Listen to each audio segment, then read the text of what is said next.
Bismillahirrahmanirrahim. Assalamualaikum warahmatullahi wabarakatuh. Baiklah pemirsa, saya Ana dari Bika. Sekarang saya sedang bersama dengan Bapak Kapolsek Simpang Rimba di dalam acara Jumat Curhat di Desa Simpang Rimba. Baiklah, mohon izin Bapak boleh perkenalkan namanya dulu. Perkenalkan, nama saya Ibtu Junaidi. Saat ini menjabat sebagai Kapolsek Simpang Rimba. Ya, kurang lebih 1 tahun. Kurang lebih 1 tahun untuk menjabat sebagai Kapolsek Simpang Rimba ya Pak ya. Mohon izin Bapak, untuk Jumat Curhat ini mungkin pemirsa sekalian itu atau masyarakat di sini baru tahu untuk mengenai program Jumat Curhat. Yang dimaksud dengan Jumat Curhat ini Jumat yang seperti apa Pak?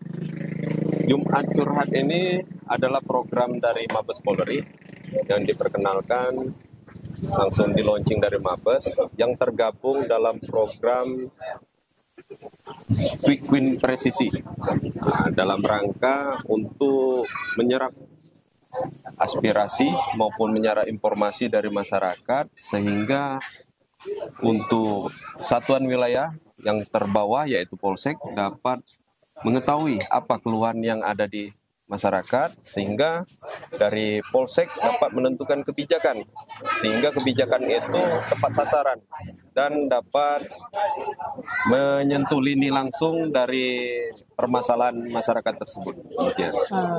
Dan ini kan Jumat Curhat kan sudah dilakukan di Desa Simpang Rimba tepatnya bersama Polsek Simpang Rimba. Apakah nanti Jumat Curhat itu juga akan ke desa-desa lain begitu Pak mungkin? Untuk Jumat Curhat ini sudah berjalan dari bulan Januari, dari Januari awal, dan dari Polsek Simpang Rimba sendiri sudah keliling. Kebetulan di wilayah Simpang Rimba ini untuk Polsek Simpang Rimba membawahi 7 desa. Jadi dari 7 desa ini sudah saya datangi, sudah saya sambangi, dan masing-masing perangkat desa maupun warganya sudah menyampaikan. Dari beberapa aspirasi warga itu maupun desa sudah kami tindak lanjuti. Nah, tindak lanjut dari aspirasi warga itu sudah kami buktikan dengan langkah konkret. Salah satunya untuk balapan liar. Balapan liar sudah kami laksanakan penertiban, dan selain penertiban penegakan hukum, kami juga ada menyalurkan hobi-hobi pemuda tersebut dengan adanya kegiatan tanggal 19 kemarin Trabas. Jadi ya kegiatan drill Trabas itu, dan ada lagi kegiatan patroli bersama perangkat desa. Jadi untuk melaksanakan menyatrone maupun berkeliling di desa di lokasi-lokasi pemuda yang sering nongkrong kayak gitu. Ya tadi saya sempat mendengar sedikit Pak tentang di dalam kegiatan Jumat Curhat tadi ada yang menyentil sedikit tentang penyalahgunaan narkoba. Itu menurut Bapak sendiri apakah yang mengkonsumsi atau yang menyalahgunakan narkoba itu di Kecamatan Simpang Rimba khususnya itu apakah masih mendominasi atau masih banyak Pak? Jadi untuk narkoba ini, ya kita ketahui salah satu dusun yang ada di Kecamatan Simpang Rimba ini sudah dari dulu sudah dilabel sebagai kampung narkoba, yaitu Dusun Serdang yang di bawah Desa Jerutuk. Tapi saat ini kami bersama pihak kecamatan maupun pihak satuan atas, Polres maupun Polda berusaha menekan peredaran narkoba di wilayah tersebut. Dan saat ini satuan atas dari Sat Narkoba juga sedang mendirikan kampung tangguh. Pilot proyeknya itu di Desa Serdang, di Dusun Serdang sebagai pilot proyek kampung tangguh. Dengan diharapkan dari perangkat desa, dari RT maupun dari dusun, kadusnya bisa proaktif dalam meminimalisir adanya peredaran narkoba. Dan dapat kami juga dari Polsek kolaborasi bersama dengan Polres untuk melakukan penindakan penegakan hukum terhadap bandar narkoba maupun pengedar yang ada di dusun tersebut. Dan alhamdulillah saat ini pasca beberapa kegiatan yang pernah kita lakukan, yaitu untuk vaksinasi maupun sosialisasi, sekarang warga setempat mulai dari perangkat desa sudah mulai proaktif. Sudah proaktif dalam artian untuk memberikan informasi hubungan transaksi narkoba, memberikan lokasi-lokasi yang tempat dijadikan sering transaksi narkoba, dan pihak warga sendiri juga sekarang misalnya ada pemuda maupun masyarakat dari luar yang mencurigakan, langsung diberikan himbauan untuk membubarkan diri. Dan itu kami sudah berkolaborasi bersama dengan perangkat desa maupun kadusnya. Demikian. Nah, untuk vaksinasi tersendiri Pak ya, kita tahu untuk vaksinasi itu lagi hangat-hangatnya dibahas dari tingkat pusat, provinsi ataupun kabupaten. Nah, untuk kecamatan kita sendiri, apakah warganya sekarang sudah sadar akan pentingnya vaksinasi atau memang masih kebanyakan masyarakatnya yang masih awam? Ya, untuk vaksinasi sendiri berdasarkan data yang kami pegang, terus berdasarkan data dari Dinas Kesehatan, untuk wilayah kita, untuk vaksin 1, vaksin 2, itu rata-rata sudah di atas 90%.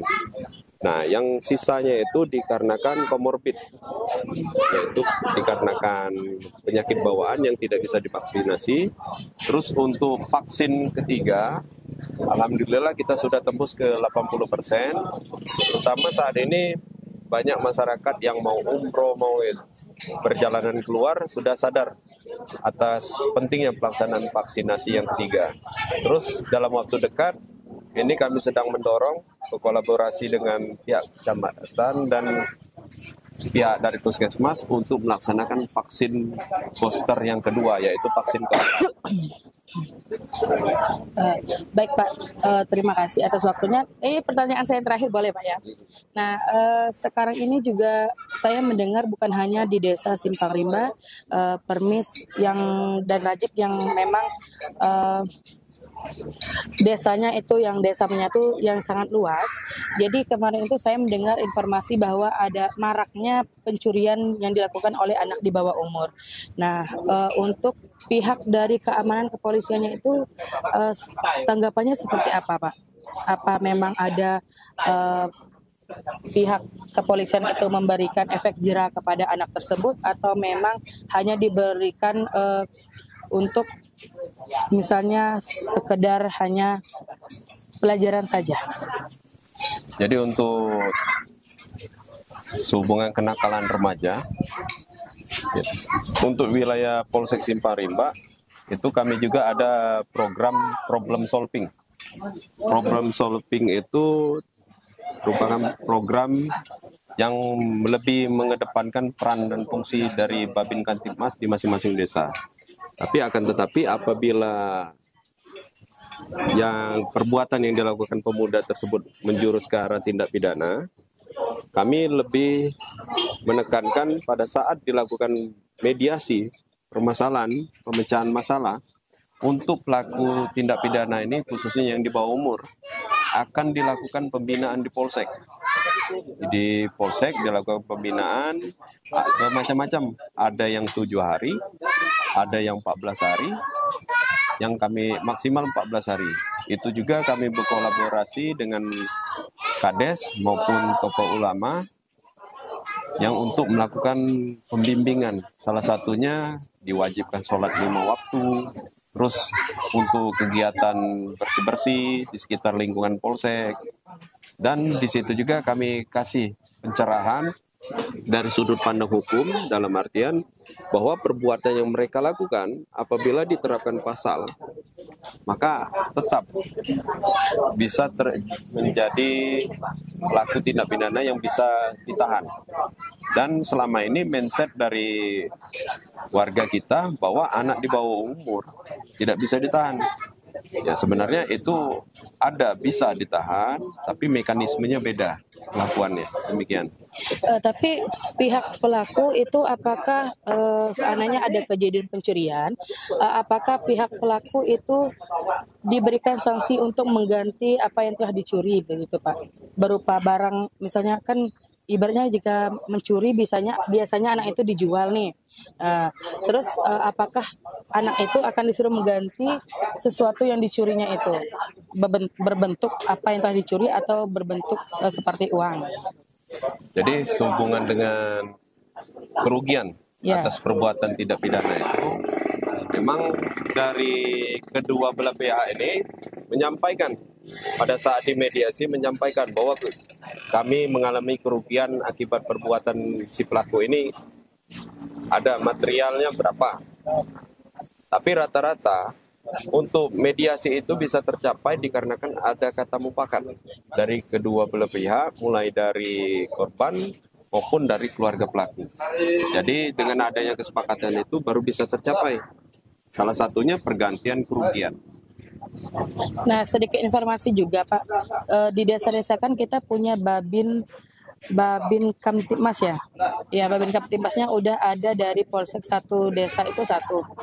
Apakah nanti kami boleh di akhir video ini khususnya mengupload nomor handphone untuk Babin Kamtibmasnya agar warga merasa juga aman misalnya ketika ada masalah misalnya seperti itu untuk melaporkan langsung ke Babin Kamtibmasnya.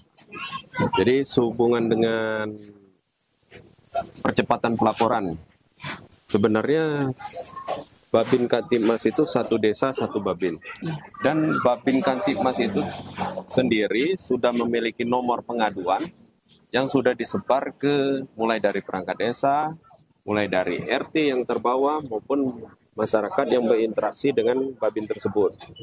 Terus untuk percepatan laporan juga kami juga dari Polsek ada Facebook maupun IG yang bisa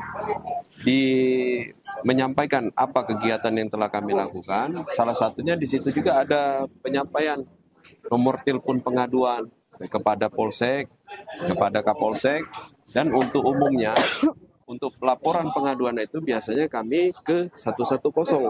Demikian.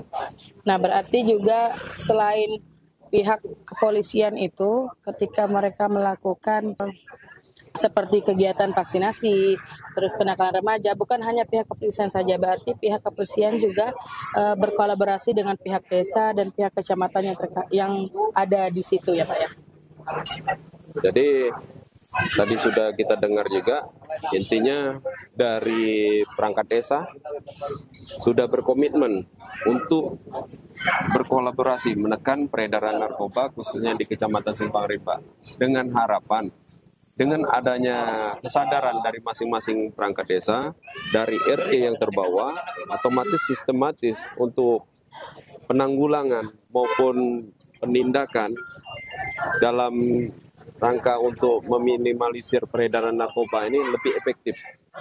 Dan untuk yang kelas-kelas pengedar, kelas-kelas bandar, itu tetap kami melakukan penegakan hukum. Sedangkan untuk pengguna memang ada pertimbangan lain, tapi melalui asesmen itu bisa direhabilitasi. Oh ya, mungkin hanya itu yang ingin kami tanyakan Pak. Mohon izin, terima kasih banyak atas jawabannya dan informasinya Pak.